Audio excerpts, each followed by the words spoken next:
বেসরকারি বিশ্ববিদ্যালয়ের ওপর 7% ভ্যাট আরোপের সিদ্ধান্তের পরপরই রাজপথে নামে শিক্ষার্থীরা। তাদের অবরোধে বৃহস্পতিবার স্থবির হয়ে পড়ে ঢাকা। এ অবস্থায় জাতীয় রাজস্ব বোর্ড জানায়, শিক্ষার্থীদের নয়, ভ্যাট দিতে হবে বেসরকারি বিশ্ববিদ্যালয় কর্তৃপক্ষকে। এমন পরিস্থিতিতে শুক্রবার বিকেলে জরুরি বৈঠক করেন বেসরকারি বিশ্ববিদ্যালয়ের মালিকেরা। পরে সংবাদ সম্মেলনে তারা বলেন, বিশ্ববিদ্যালয় চলে ট্রাস্টি বোর্ডের অধীনে। ট্রাস্টি বোর্ডের ভ্যাট দেওয়া সঠিক কিনা তা বিবেচনা করতে সরকারের প্রতি আহ্বান জানান তারা। ট্রাস্ট কি করে ভ্যাট দেবে?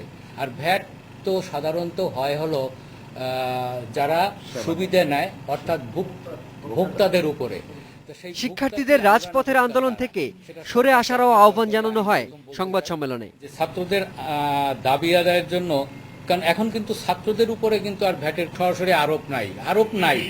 কি করে দেব সেটা হলো আমাদের ব্যাপার, অর্থাৎ বিশ্ববিদ্যালয়ের ব্যাপার, অর্থাৎ ছাত্রদের উপরে কোনো কিছু নাই। অন্যদিকে ভ্যাট প্রত্যাহারের দাবিতে শুক্রবারও বিক্ষোভ কর্মসূচি পালন করেছেন শিক্ষার্থীরা। রাজপথে হয়েছে মশাল মিছিল। এটা এনবিআর এর একটা বিভ্রান্তি হতে পারে, যে বিভ্রান্তিটা আমাদের মাঝে ছড়িয়ে দিচ্ছে, কিন্তু এটাতে কোনো লাভ হবে না।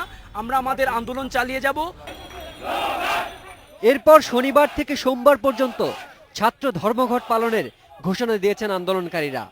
তবে রাজপথের পরিবর্তে ক্যাম্পাসের ভেতরেই কর্মসূচি রাখার ঘোষণা দিয়েছেন তারা। শিমুল বাশার, ইন্ডিপেন্ডেন্ট নিউজ, ঢাকা।